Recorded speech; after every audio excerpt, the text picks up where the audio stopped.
Wow, the 11th day of June 2025. A very good morning to you wherever you're joining us this morning. A beautiful morning that we can discuss matters money. And in this morning of Financial Clinic, we'll be talking about your money, your legacy. What do you know about that? Do you want to learn more about what or how you plan your money to leave, behind a very secure legacy for your children? So this morning I'm joined by an amazing panel, a gentleman and a lady who will be taking us through this topic, help us unpack and learn about your money and your legacy. Join me on this conversation on 20316 SMS line or 0786316316. That is our WhatsApp line. Loop into the conversation and let's learn together. Welcome, my good people. Good to host you both again after a very long time. Yeah. Happy to be here. Karibuni sana. And I'll start with the lady to introduce yourself, Carol. Thank you. Then we come to Chris. Wow, awesome. Good morning once again, and thank you for having me right here. Good that we're going to have a very good, interesting conversation right here. And I'm hoping this should be fruitful to each one of us. May the Lord bless you. And Karibu sana, Chris. Yeah, thank you for having me back once again. Right. So my name is Christopher Nyalwal. I'm a financial coach. I am the CEO and founder of Craft Your Future, which is an organization that offers coaching and financial training to individuals. We believe in changing people's lives one person at a time. Wow. Yeah. One person at a time. Yeah. I love that. So that means you really give an individual all the focus, all the attention is on that person. Yes. Lovely. Caro, just to start us off, what does legacy mean, from a financial perspective? Okay, awesome. Again, I want to say my name is Carol. Carol Moher is my name. I'm an accredited financial advisor. What is legacy? Legacy is what you love to leave behind. We are no longer to live for long or forever, but legacy is something you'd love your loved ones. Anyone who looks upon you, there's something you'd want to have them left behind for when you're not there. Okay. That is legacy from the financial perspective view, and that's how we tackle it. All right. Yes. Chris, what is legacy? I think legacy, many of us always focus on what you leave behind, but I believe it starts with what you live on a daily basis. Okay. It's about changing certain trends of things. It's about changing how people, learning about money is something that you can start leaving behind as a legacy. Yeah. Your beliefs, your mindset are things that you want to go beyond generations after you. So definitely what we do start beginning today is how we then also leave a legacy. So not only just focusing on the wealth part of what you leave behind, but also providing the good habits that you want to also to live on beyond yourself. Right, very true. Okay. And so with that, Carol, for someone who has a low income, for example, how then can they build that with the little money they're making? Is that possible first? And then if so, then how do they do it? Yes, it is very possible, and it's very important for the low-income earners, any one of us, each one of us, as long as God has blessed with income or anything that is coming into your hands, that is very possible and it's very important. Okay. And how do we look into this? We look at how much is this person able to put on the table as a saving. Because at the end of it, you do not just spend everything that God puts in your hand, but you have to put something aside for a later day. And the later day are the days that are unseen, they are unknown. Yeah. So that is how you start doing it. And as he said, it's something you start now. It's not something you start after. Okay. So each one of us, the low income earners, the middle, the top, we are capable of doing it. Yes. So it's about planning yourself, is it, Chris? Yes, definitely. There's this misconception that for you to leave a legacy, you must have a lot of money. But in essence, it's not about having a lot of money. It's about doing a lot with what you have. So it's about, setting aside some money consistently. You can start with where you are. It doesn't have to, you don't have to wait until you've accumulated, then you think of starting. It's about starting with the little that you have. And little by little, always leads to a lot of wealth. I love that it's like you're already looking at my questions. In fact, you should move. You know, you're talking about misconceptions, and indeed, I would want us probably to dwell on that a little bit more in terms of what are some of those misconceptions about wealth and, you know, having that legacy. What is the connection, or misconceptions rather? Okay, you know, we've grown up in different backgrounds. Right. There are certain people who've grown up in abundance, and there are certain people who've grown up in poverty, and there are certain who've just, you know, grown up in survival mode. Yeah. So they all have different mindsets as they're growing up. Now, one of the things that, you know, some people may have is that, you know, they've associated money with evil things. And so people have grown up saying money is evil. Some have grown up knowing that debt is the only way to survive. You know, you borrow, that's how you live, hand to mouth, hand to mouth. That's what they believe, that's the way life is meant to be. But these are certain things that we need to educate people on, that these are mindsets that they need to get out of, because each one of us were meant for much more than what we settle for. We settle for just surviving to pay our bills at the end of the month. Yet there's a lot more, there's a bigger purpose behind each one of us. You know, we're meant to leave an inheritance for generations to come. So you can't just be living off wondering, can I settle my bill this month, and you're okay with that. So some of those misconceptions that we have are things that we need to get over for us to, you know, build wealth and do the things that we are meant to do on this earth. Right. And you've talked about debt management, something like that. Carol, does that play a role in any way in building this legacy, you know, as you, on that daily basis we're talking about? Debt management is something that has really bothered a lot of us. But I'll always say that it's all about the mindset matter of what is money? What does money mean to you? And once you understand what money is all about, there's no little money, there's no much money. Money is a tool. Now that debt management, if you're able to have your, you know, you plan your finances well, you have a budget and you stick to it, it should be very easy for you to handle any debts, whether big debts, small debts. So it is personal. It's from a personal level. Unless you discipline yourself, financial discipline, no one else outside your circle would really show you how to do that discipline. It has to come from within. Yes. All right.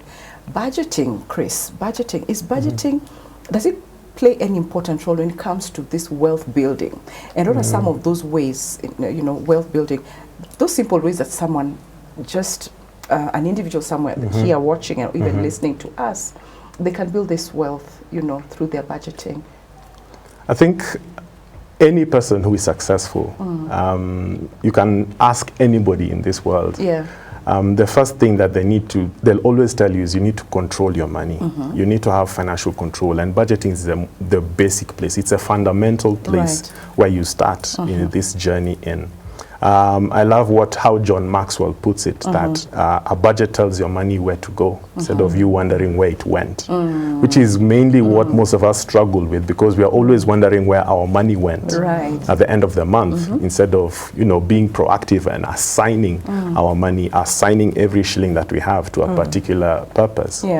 So there's this feeling that budgeting is always a restrictor. That people feel when you mention budget, people cringe. They're like, all of a sudden now my entertainment is gone, my life now becomes boring. But in essence, it's just actually giving you more freedom to actually enjoy life within your means without worrying whether you'll have money next month, because you'd have already planned to put aside some money that will cater for any eventualities that happen.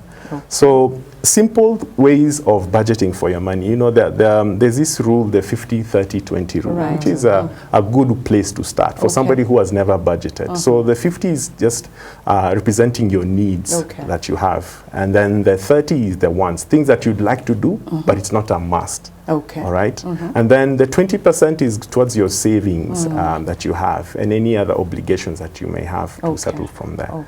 Yeah, so that's one place to start. But my personal favorite is the zero-sum budget. Basically, where I'm assigning every shilling to a particular purpose.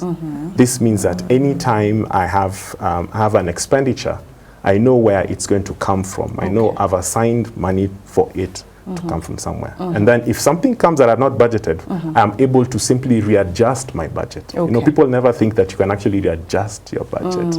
It's something, It's not cast on- not cast on stone. Yeah. Each month has its own things that come. So you have to be flexible, but what matters is that you have assigned a shilling. Probably to a still particular on purpose. that. Huh? Yes. What are some of those apps? Probably, do we have any apps that can help someone? Because now we're on the digital space, rather in the Oh, digital yes. space. What are some of those apps that you can quickly just get into and I just budget my money from there? There are several apps that are available. I think the one that I really I utilize myself is called Home Budget. Okay.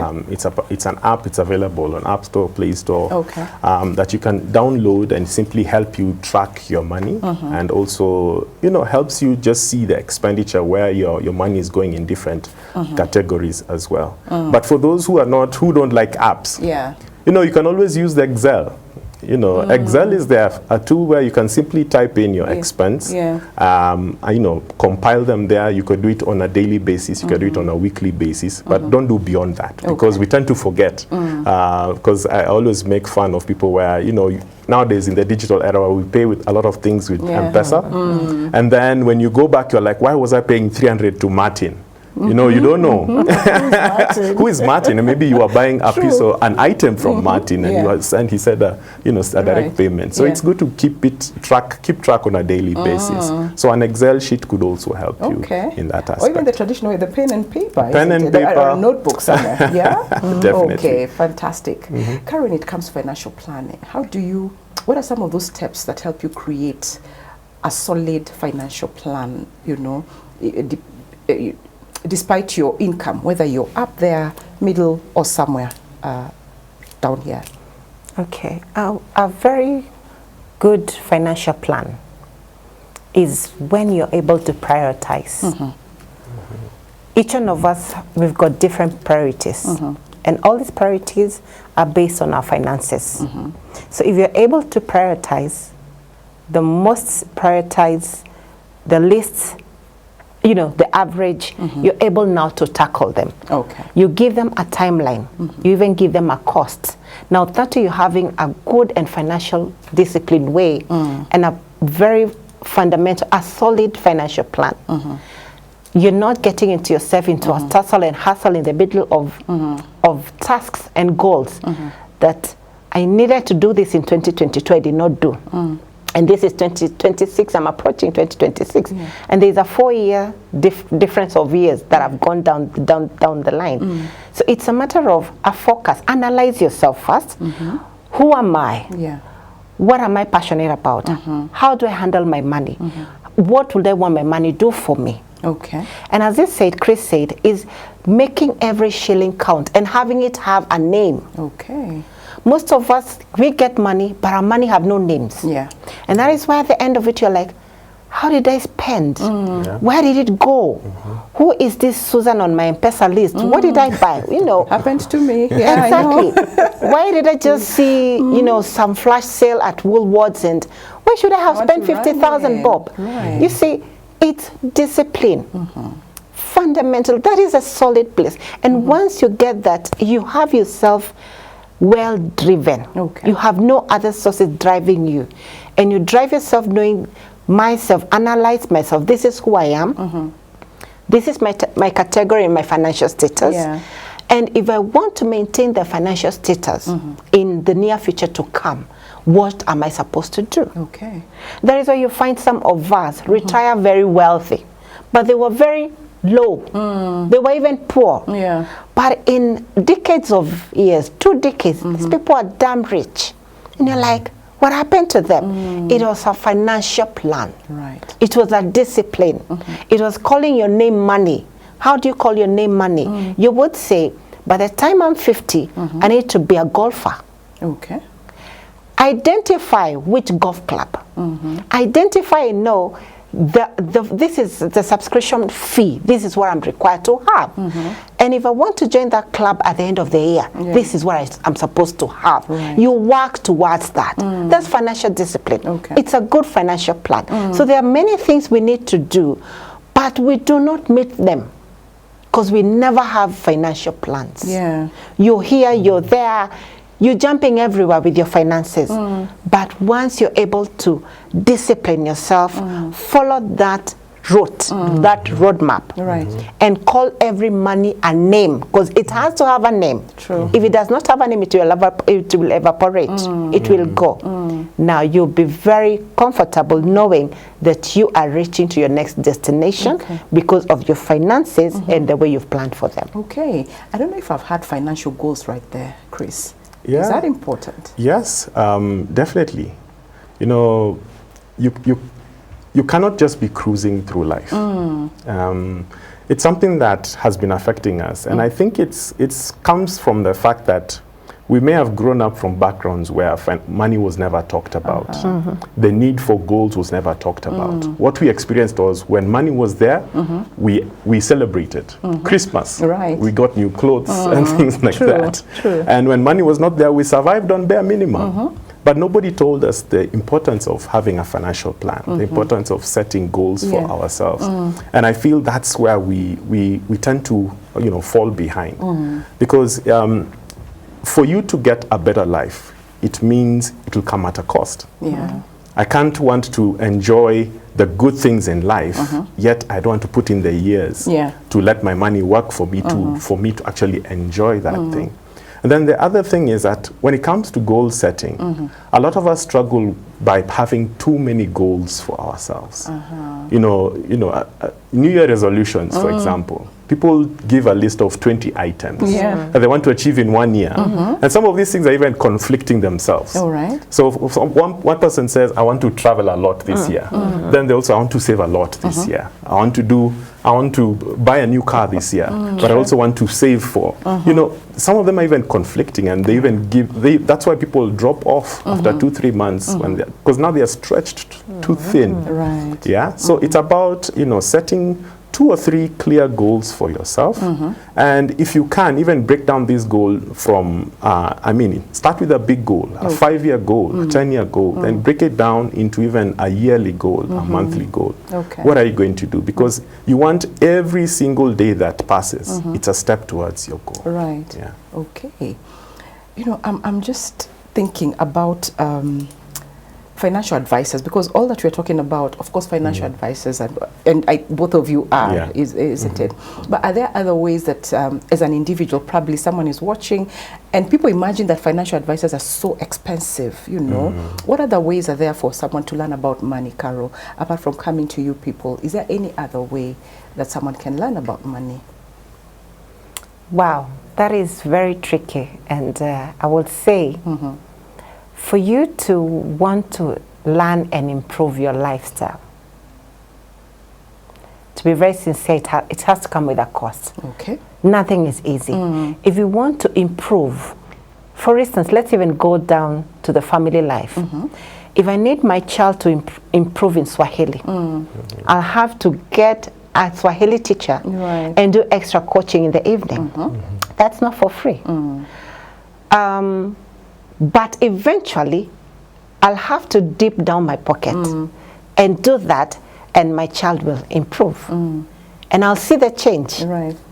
The same way here, when it comes to financial, as much as you'd want to Google and ChatGPT and the AI and all that, it will give you all the information. But let me tell you, there's nothing as very important like a one-on-one. Okay. It builds trust.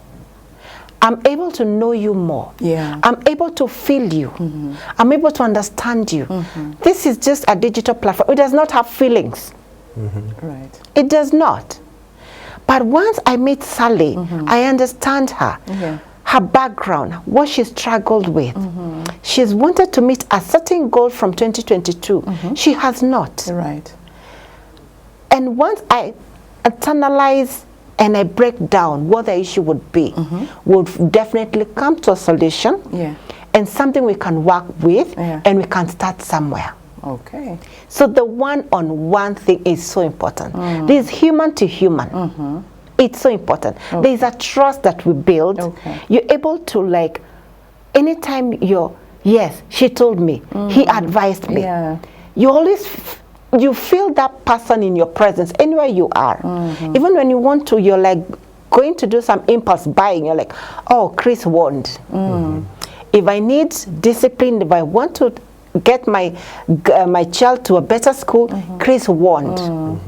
You know, there are things that one-on-one, you're able to understand this person, you feel this person, you're able even to internalize, you have a breakthrough together. Yeah. So yes, information, you'll get it. We are very digital, but it will not give you the feeling and the human understanding that each one of us will desire to have and to be listened. Okay. I think if I may add on to that, she's brought on some very key points. I just want to highlight that you know, one of the things that we struggle with as humans is accountability. So I can go and watch a YouTube video about starting a budget. I can watch about investing. You know, this information is out there. It's free. I mean, you can access it. But what stops most of us from actually implementing is because there's nobody who is holding you accountable to it. True. I mean, if I say I'm starting a budget today and I stop tomorrow, I mean, the YouTube video won't come and say, hey, where are we now? And that's where the human aspect comes in. And that they're able to, like, we work on your goals together. And periodically we check in and find out how you're doing. We agreed on this and this and this. How is it going? And if there's a problem, we work it out and try and solve that problem as well. Then the other thing that I feel we need to work on is understanding that you are your greatest asset. That's why you were taken to school and school fees was paid for all those years. Because you are your greatest asset. If you want a good lifestyle, it'll come by you investing in yourself. You cannot avoid investing in yourself and expect all those other things to, you know, to come to you. If you want to be a doctor, you must pay the fees to learn to be a doctor. We don't say, why do we then put it when it comes to finances, we will wing it. Yet when it comes to our careers, we're willing to invest in ourselves. It must be the same. Yeah, we must put in the investment in ourselves. Yeah. Let's shift gears to real estate, Carol. What's your take on real estate when it comes to real estate and wealth building and this legacy thing? Okay, I really have to confess this. For me, it's a very sensitive issue because I've seen it with families, and I've also been a victim. Okay. And from my perspective, from the way I view it, it's not bad to have real estate. Okay. And it's a good way of an asset. However, I always look down and want to learn from the people who've been ahead of me, people who've been before me. What are those things that I learned or I have learned and they were painful experiences? Or else they affected other people. And I would not want such to affect myself and my very own. Yeah. And I would love us just to passionately look down the line of our very great tycoons. Okay. Look at Jenga Karume. He's late. But we've seen cases, and maybe some of them have never been settled in the courts of law. We've seen some, even family members, personal family members, their struggles, their war. So about real estate, this is on a personal level. If that would work one for one person, for an individual, go for it. Okay. If it does not work and you fear, you have, you know, as a parent, as a next of kin, as a breadwinner, you understand the people around you very well than an outsider like me. Yeah. So if I feel that I'll leave trouble behind, let me not do that. But let me get a way that I can leave a better legacy. Okay. Which they're very different. There are many platforms to do the same. Furthermore, look at it this way. How will it be in 10 years from now? Will people still look into getting the same houses 10 years from now when we have new technologies, new improvements, new designs? So who is this person who will want to get into my house and rent it? Well, in 10, 15 years from now, it will look old-fashioned. Okay. So look at it from different perspectives. If you feel that that's the way to go and your legacy that the people that you can leave behind can handle that, and there'll be no tug war. Yeah. And you feel that whatever you're bringing up will be an ever fashion for the rest of their life. Yeah. Go for it. Okay. But it's something very sensitive, but people should look at it. Don't run into it because people are doing. Yeah. Do it because there is something that at the moment is being beneficial to you. Okay. And even if you leave it behind as a legacy, will the people that you leave behind want to improve it? Are they capable of improving? Or will it just be war and it's left like that and no one will be renting or leasing those houses? Wow, lovely. And this morning we are talking matters, your money, your legacy, and we were talking about real estate, investing in there and everything, but we'll be talking much more on investment with Chris, who'll be answering to, that question or responding to your concerns when it comes to matters investment. But before then we go into our socials. I can see someone saying, good morning, Sally. My worry is according to the state of the country right now, working with a budget is hard. I think the person is talking about, the economical state. Then someone else is saying, no, that's not ours. Hi, Sally. Today, I have learned that I should avoid all the Susans in my M-Pesa. Juu mimi ni wengi. Mosala. Absolutely, absolutely. Then there's also someone else saying, good morning, Sally and the guest. How can I build my legacy with my low income? We had talked about that, but I think my panel, we can still touch on it. And as a couple, how do we do that together? So I think, Chris, probably you can respond to this one of the country the person feels the state of the country is not conducive for them to budget. Your take on that. Respond. All right. Thank you. That's actually a very common concern. Right. It's a very common concern because everyone is wondering what's happening. Inflation, taxes. My payslip is constantly going down instead of up. But what I would advise is that, tough times call for adjustments. Some of the things that we used to afford to do before might not be possible right now the way things are. Now, the first place to start is analyzing your expenses. Yeah. Analyze, if you've been a person who diligently tracks your expenses, which all of us should actually do that. Yeah. Then you should be in a position to say, okay, I used to do this and this, but now the way things are, I may not be able to do this anymore. Okay. All right? Start with that process. See where it gets you. Okay. I talk about start with what's your survival budget. Okay. Like the way soldiers go to war. They have everything that they need in a backpack. Yeah. Start with that. What's my survival budget? Okay. Start there. And then the next thing that I would advise you is, now let's start and look at how can I get alternative sources of income. Okay. Because I think that's where most of us don't look for. Right. We just tend to think one way. In essence, you're meant to have 7 sources of income according to the Bible. Ecclesiastes talks about you should have 7 or even 8 sources of income alternative. So look for all those alternative sources of income as well, and see what am I good at that I can offer as a service that can buy and sell. There are other forms of income that you can actually look at into doing.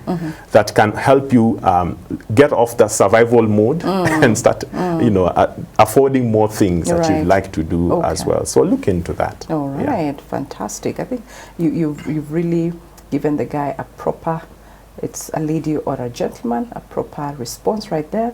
Then there's also this other question. We've spoken about the low income.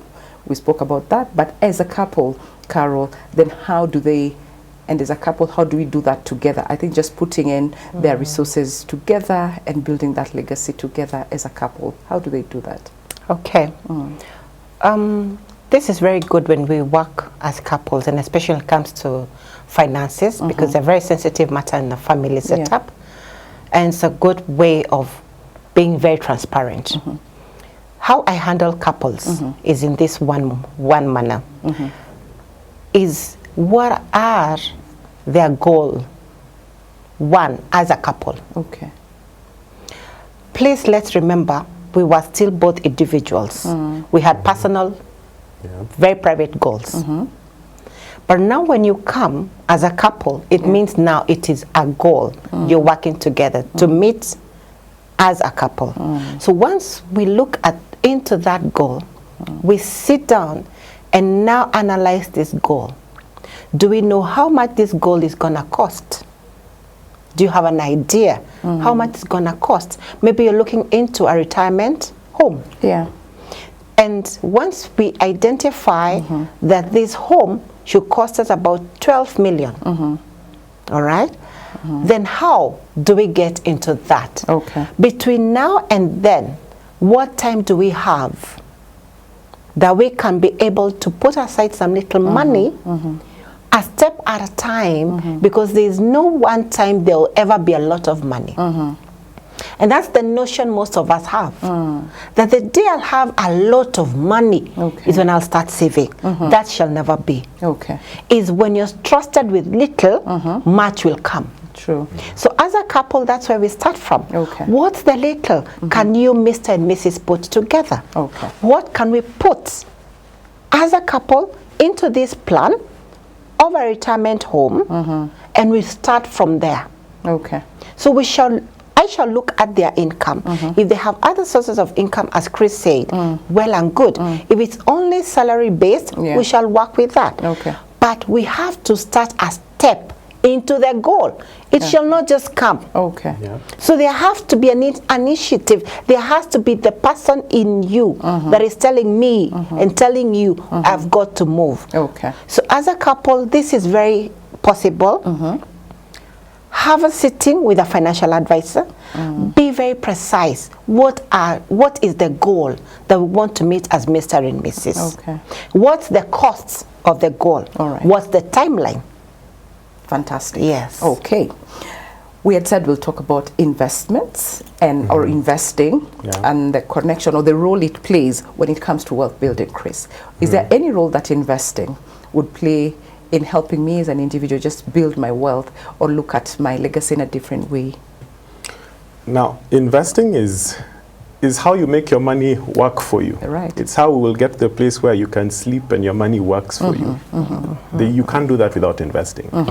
Without investing, the income you make will never grow. You'll be limited. Your wealth creation will be limited to your labor. Okay. And that's something that we all don't desire. We don't want to work until we are going to the grave. We want to enjoy life. Yeah. Retirement should be at your own terms and not as per the government age that is set. So investing is something that we must do. It's about putting your money in places where it's going to be earning interest. And the interest should be earning interest, through compounding. Compounding. All right. Many people don't take advantage of this aspect. The eighth wonder? The eighth wonder of the world, as it's called. And, the Warren Buffetts of this world have really shown us that compounding, given enough time, can actually take you to the next level of wealth creation. Okay. But we don't do this. We are the microwave kind of people. Right. We want instant results. I want to put my money here, 100,000. Immediately, I want 500K in the next month. Correct. And so that's where we go wrong, because we are not patient. We don't want to give ourselves our money time to actually grow and multiply. Yeah. And so we end up losing a lot of it into these many get-rich kind of schemes that we try to enter, and we end up losing a lot of money and time as well. So I think the thing is we need to first understand what investing is, and then understand the things we are investing in as well. Because the fact that you can just copying what another person is doing can land you in trouble. Because, for example, people have been investing in Bitcoin, for example. There are people who understand Bitcoin, but you coming in as an outsider don't know what's happening. You put in your money when the cycle is already on the up, just about to get down. You end up losing it. So you panic, you get out, you lose money, and then again you get in at the wrong time again. That kind of thing is important that we educate ourselves, and that's how we'll make investing work for us. Okay. Yeah. Wow, that's deep. Let's talk about our young people. Carol, is it possible for them to create or generate wealth in the traditional ways, the savings, the budgeting, or for them they can do it differently? The traditional ways, can that still work for them? It can really work best for them when they are this young. We call them the Gen Z generation. Yeah. These are the people, as Chris said, these are the children, our own children, who want miracles happen instantly.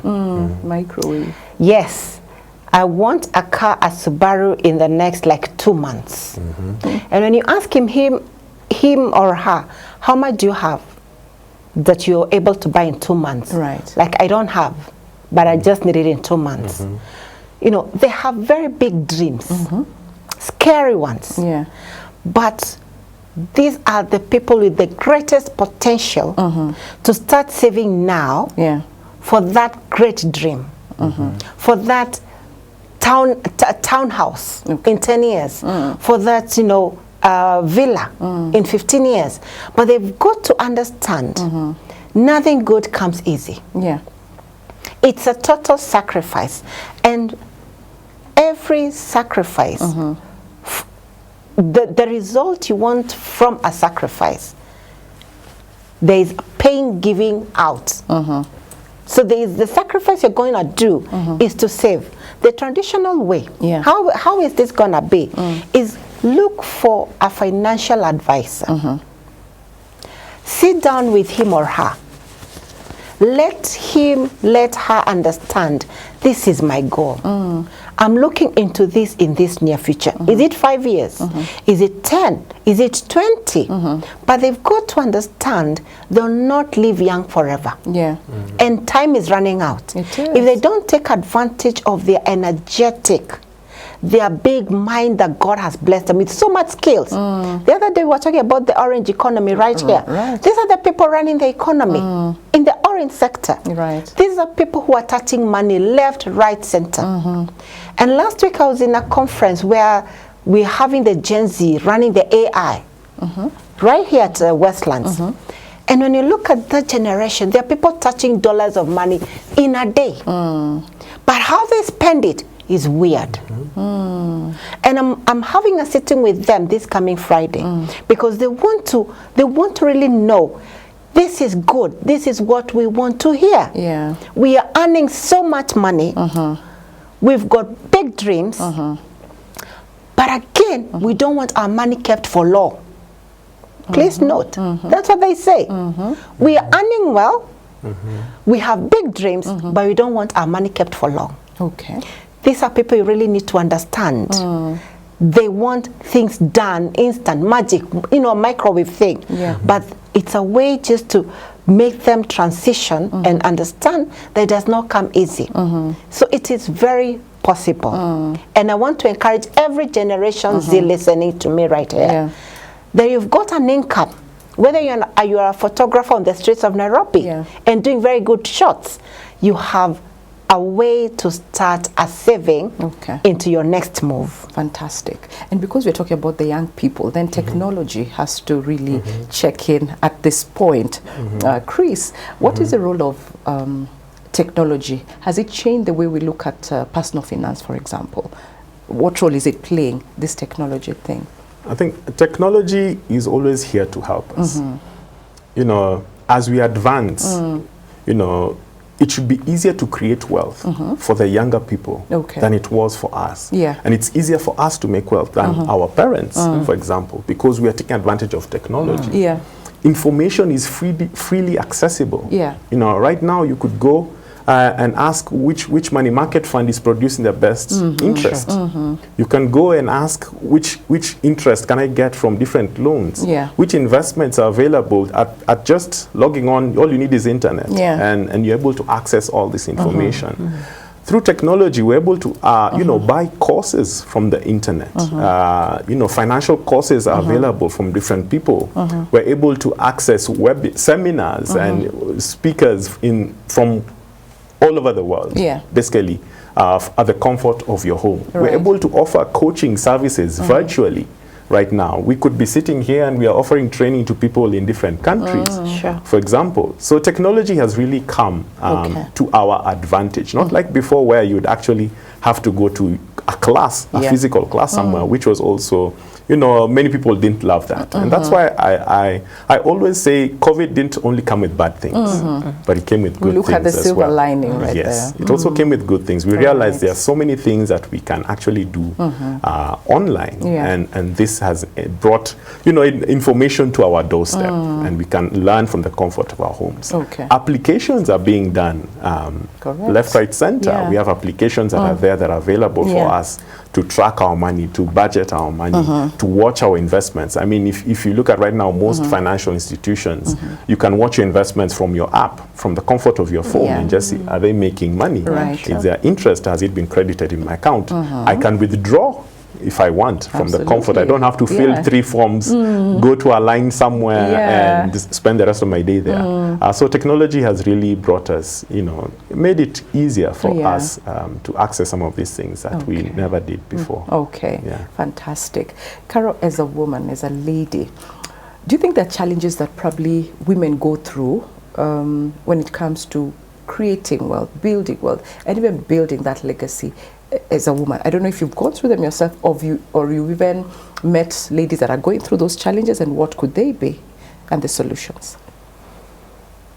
I would want to really confess there has been an era where women felt that they cannot take up the responsibility to handle finances. They left it to men, okay? And that was the era where the notion was the man, you know, being the head of everything, and the woman not really supporting. Yeah. But today the world is different. And from where I sit, my 90% of portfolio are women. And these are women, yes, in a marriage, you know, setup. Others are still handling their children single-handedly. But they have a big eye-opener right now, just to realize that they still have their own personal life to live. Okay. They still have their own personal goals to meet. That when they were still young girls, they had dreams. Okay. Before they walked down the aisle and said, I do, they had their own personal dreams. They dreamt of owning, you know, a home at the beach. Yeah. They, you know, they had big dreams. They owned driving a big machine at their retirement age. Yeah. And this is where I always come up and ask them, what is that one big scary dream you had when you were just a young lady? When you knew no man around you? What is that one dream? That is what you're going to tackle. Will not tackle any other. Is that one personal that was very from deep within you? And the outcome has been great. Okay. Women are saving. Ladies are into it full time and very dedicatedly. They are not, and I love the way how women handle finances. When a woman or feminine set their minds to do something that is to their own benefit and those who look up on them, they move on. They don't look, what will this happen? What might happen? What if I lose a job? What if I don't get an increment? But they are there and they start off. So for any woman, any lady listening to me, this is the time, this is the era that the woman is running and doing things that are also beneficial to the spouse, to the children, and to their children's children. Yeah. Yes. Okay. Chris, we've seen a lot of people having family disputes, like what you're saying, in terms of some families, the wealth and all that. So then how do you structure your finances when it comes to, you know, just being organized to make sure that your own legacy when you leave, you don't have those kind of challenges as a family? Okay. Yeah. I think number one, as Carol had mentioned earlier, is that you need to both come to the table and plan together. Okay. And planning together is a starting point. What do you want to achieve? You know, we've certain things that have helped us are things like vision boards. Yeah. Let's come together as a family. Even invite the children and say, this is what we want to achieve as a family. We want a home, or maybe we want to live here. We want to have done this and this by this particular time. It starts by us deciding what we want as a family. Then the second thing is now, openness about our incomes. Yeah, that's usually the first place of strife. The elephant in the room. The elephant in the room. Two people living together for 30 years and don't know how much each one brings at the end of the month. So openness has to start. Okay. Trust has to be built. I mean, you've committed to live together for life. So you must be open with that. And then once we understand each other's incomes, then now we come and sit together and, you know, with an advisor and just like, okay, how do we get to where we want to achieve, what we want to achieve? Okay. What will it mean for me to get to have a house or live in Karen? What will it mean? Does it mean that we need to put aside 100,000 as a couple? Does it mean we need to put aside 50,000 as a couple? That is what your goal determines what you do. Okay. It's your goal that drives you. I always encourage people that you always begin with the end in mind. Okay. You don't just put money aside and say, hopefully I'll figure out what to do with this money once I've accumulated it. That's how it gets other roles assigned to it midway. In 3 years, something else comes and distracts you and you spend on it. But if you have a goal in mind, that keeps you focused as a couple, as a family, towards that goal. And that's what drives you. And then as you build, there's always you know, extra things that will come, because we believe in personal development and other sources of income. You'll keep growing in your careers, and you keep then pouring into this plan together and working out. The other thing that you need to have is money dates as a couple. Where are we doing? How are we doing? Maybe it could be quarterly, could be semi-annually, but it must be there. It could be monthly, How are we doing in these finances? Where are we at? You know, it could be in terms of maybe transitions happen as well. You know, people could lose their jobs. We're in a season where people are losing jobs, and it means then we have to reevaluate. But you have to do that together. Come back to the table and see where are we in terms of this, and how do we adjust going forward. I think that regular communication, openness and trust is something that you cannot, you know, you cannot do without. And having clear goals for yourself. Clear goals. And probably at this point, Chris, I may request you to just give us your parting shot, because we are, you know, towards the tail end of the show. Give us your parting shot. I think one thing I just want to emphasize is that you are your greatest asset. No matter what you do, you must invest in yourself. It will come at a cost, but it will be for your benefit. I'd rather spend 50,000 now so that I can actually achieve my goal later, than try and figure it out by myself and end up after 30 years still wondering where my money went. Fantastic. For you, Carol, your parting shot as we end the show. All right. Dear viewer, this is what I would end by saying. You have a goal, you have a dream, but the only way you can get to that point, there is a roadmap. It does not come easy. Look for a financial advisor. Let the financial advisor advise you on the best roadmap to take and get into your destination. So thank you for having us, and may the Lord bless you. Amen. Thank you, lady and gentlemen. Thank you so much for your time, for just giving us all those insights when it comes to our money, our legacy. Our viewers, I'm sure, are so inspired this morning. They are so transformed, some of them, because they're those probably who are not even doing a budget. You know, that a pen and a notebook. You start from there, then you get into your Excel, then you get into, you know, but as we said here, budgeting is very important. So start from there, avoid those huge debts and everything, and you'll be on your way to building your legacy and wealth at that. Thank you so much for your time. Thank you to our viewer and listener who's given us feedback, questions. I hope we've been able to answer them. But if you feel you still need more on that, you can send in your request and we'll share the number of both Chris and Carol, you know. And also another special thanks to a group of people that has always been supportive right here, helping us to bring you this impactful kind of content. Those are our partners. We want to say a big thank you, asante sana. And if you want to be part of this team, then you can do that by sending the word partner to 20316 SMS line, or 0786 316 316 our WhatsApp line. Sorry.